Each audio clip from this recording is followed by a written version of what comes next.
You're listening to Up the Turnpike with hosts Mitch Anderson and Matt O'Leary.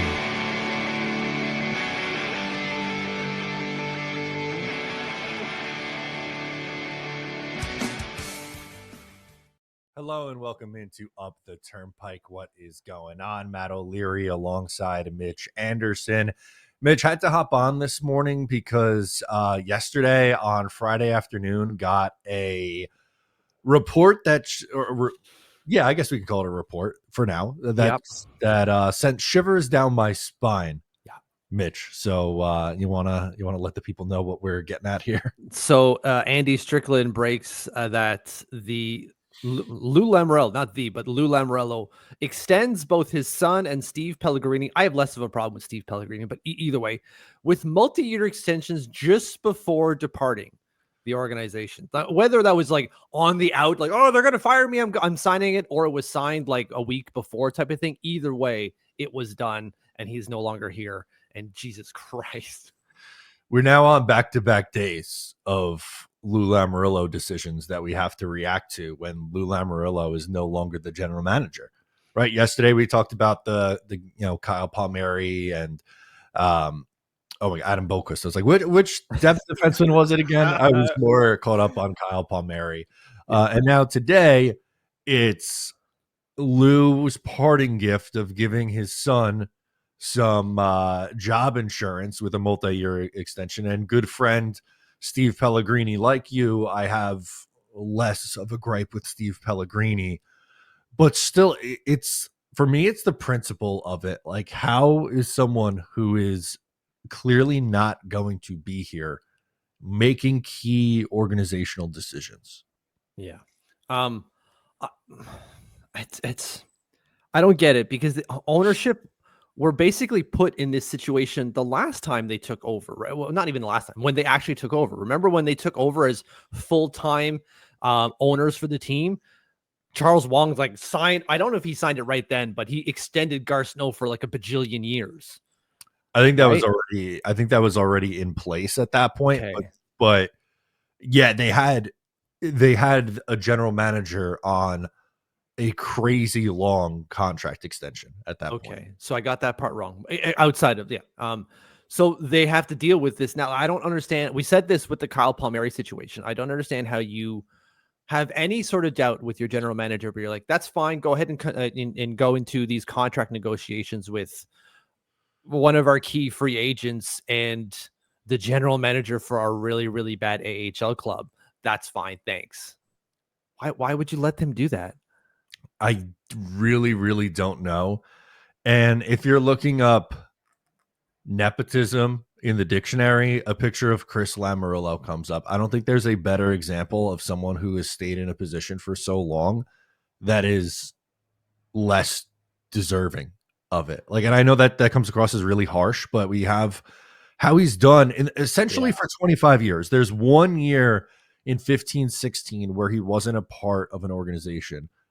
Specifically in the AHL.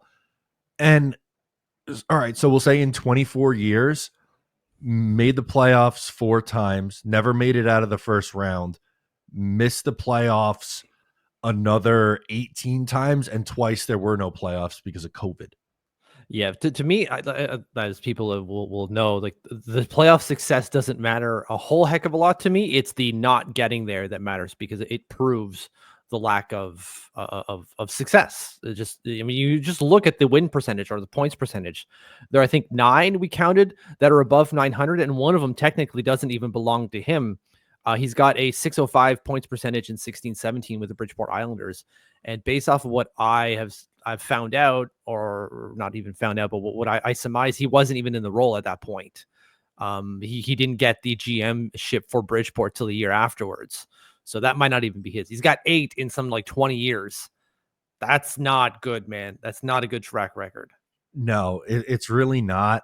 And he's been with Bridgeport and the Islanders organization for a long time now. Even, 2016, 2017, whatever year you officially want to start it, 2017 is still, that's a long time ago now at this point. Yeah. And they've just gotten progressively worse, and they're coming off a historically bad season, and it just feels like Lou doing a favor to his guys before being kicked out the door. And like maybe it's not, but it certainly feels that way. And you saw it on the tweet that you had on the screen just a second ago. 0.273 points percentage in the AHL last year. What are we doing here? What are we doing? And you had guys like Chris Terry, which is very much a Chris Lamoriello bring in, and he was great offensively. He's not very good defensively, but who cares when he's putting up a point per game almost. You got guys like Alex Jeffries. You didn't get any goaltending whatsoever, but you had issues there with call-ups and such, like the classic AHL problems. But it really doesn't show. Like you look at it, he comes into the job at a 605 points percentage, and he whittles it down to 0.273 some 6 years later. Like that's not good, man. That is not something that you hire, that you show, like, can I get extended, please?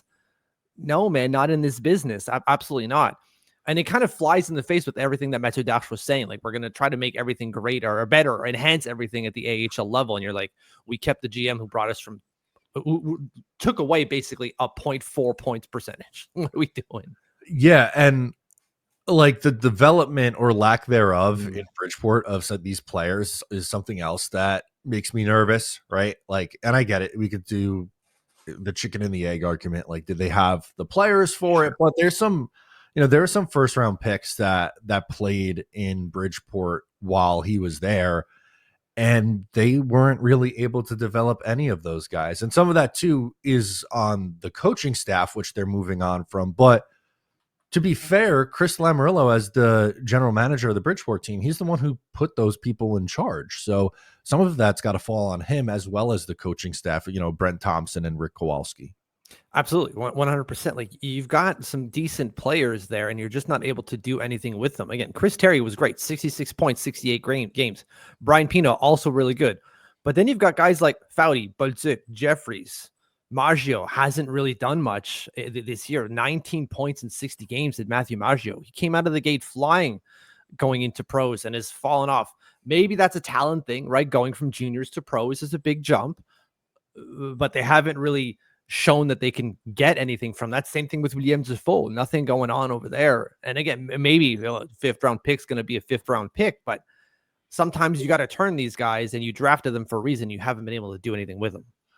Right. That's the thing. Like, and there was some excitement with some of their mid-round picks too that have made their way. William Defoe is a good example. Maggio is another good example that just didn't have the seasons that you were hoping for in Bridgeport. And it's like, you can't figure it out. I'm not saying with every single mid-round pick you're going to turn them into a player, but we're talking like no one almost. Yeah. Who did they develop? Simon Holmstrom is maybe the one example. That's it. Simon Holmstrom. Okay. Yeah. That's literally it in the last 6-7 years. And I get that he's like the one first round pick that we've had in 6-7 years, but still didn't do anything with Oliver Wahlstrom. That was a first round pick, and he was in Bridgeport for a while. Bellows, nothing there. And like the one guys that are turning out are guys who weren't there very long. Isaiah George was a guy that should be playing at the NHL level, or was a borderline NHLer at least last year, and is going to be more so this year. But he was in Bridgeport for a hot second before we called him up. Like, his trajectory to the NHL was not because of Bridgeport at all. Yeah. He ended up playing 33 games in Bridgeport this year, but if memory serves correct, it was like 12 games before he got called up. It was a low number. He gets called up, eventually gets sent down at the back end of the year, and that's where most of the games came from. Right. It's just, it really speaks to the, I don't know if this is the right word to say it. I'm not going to say it that way, but it really speaks to how there is a disconnect between Lou and the ownership, clearly. Yeah. Agree. Agree. But how, as an ownership group, how are you not aware of what is happening there? I guess it's kind of like what Mathieu Dash was speaking about, that what's the word I'm looking for? The delegation. That's the word. They delegated to Lou. He was president of hockey operations and general manager. So you just take care of the hockey stuff, and we're just going to step in when it comes time to either a mid-season review, end of year review, or when it's time to fire you type of thing. But like they had to be a little bit more proactive, because guy was just like, well, I'm still in the job, so I'm going to do what I would normally do And that's extend a guy who has not been very good at the AHL level for a long time. Right. And again, with Pellegrini, it's not, we're not going to be nearly as harsh on that one because, he's the cap guy. No. Yeah. Okay. So fine. But again, this is someone who is on the way out. We've known about him being fired now for weeks. And like, you get the Kyle Palmieri deal come through and Boquist, and now these two. It's like, what is Matthew Darche going to be able to do with this team? Like, when does this really become Matthew Darche's team? Yeah. The only thing I can hope for is, I know in our Discords, PS, sign up to our patron to get in on the Discords, patreon.com/uptheturnpike. We were talking about how, well, maybe they just fire Chris Lamoriello anyways, and they suck up the amount of money they have to pay to break that contract. I don't think they're going to do that. They're going to pull a Gar Snow. You think they'll put him in just pushing paper for a few years? Yeah, you go back to basically scouting, which is what he started as. Like, Chris Lamoriello was a scout for the New Jersey Devils 4 years before he stepped into managerial role, which I imagine was just Lou kind of do this for a while so I can save face before I give you a bigger job type of thing. I really hope that's the case because I don't want him to come back in that same role as assistant GM and the GM of the AHL team. That would not be ideal. No, it really wouldn't. And again, it's nothing against Chris as an individual. It's just when you look at the performances and the what has come out of the AHL, you're going, based on the results, man, you don't deserve to be in this role anymore. And I'm sure he knows that. He can't be sitting there going, I got a win percentage of below 300. I deserve a multi-year extension. No, anyone in the right mind is going like, I'm getting canned tomorrow, so I'm going to start looking for a new gig. And then he gets a multi-year extension. Like, in what world does that make sense? It doesn't. Unfortunately, it doesn't. So, man, that sucks. It sucks. I feel for Matthew Darche too, because like, decisions have been being made not for him, but decisions that were made before he got here is going to have an immediate impact on him, which is tough. Yeah, that he has to now honor. Like the Kyle Palmieri situation, I know some people are like, well, he didn't have to sign it. Like, it was basically signed already. He just had to be like, well, do I want to be an asshole to both the player and the agent and just start my tenure as being an asshole? Or do I want to just suck it up and hope for the best? Yeah, that's true, right? Because while it's easy to go, F that, I don't want to give Kyle Palmieri that contract. Well, you're then ruining the relationship with that agent on any other player that he represents. And like, that gets around the league too. And obviously might impact decisions for other players that they might be targeting in free agency. It just sucks. This really sucks. It's like you said, it puts him in a really bad situation right away. It's not fair to Matthew Darche at all whatsoever. And ownership has got to look at themselves going, how the hell did we allow this? How? What are we doing? No, I'm going to put some blame on ownership on this one because they let Lou Lamoriello run rampant as a lame duck GM.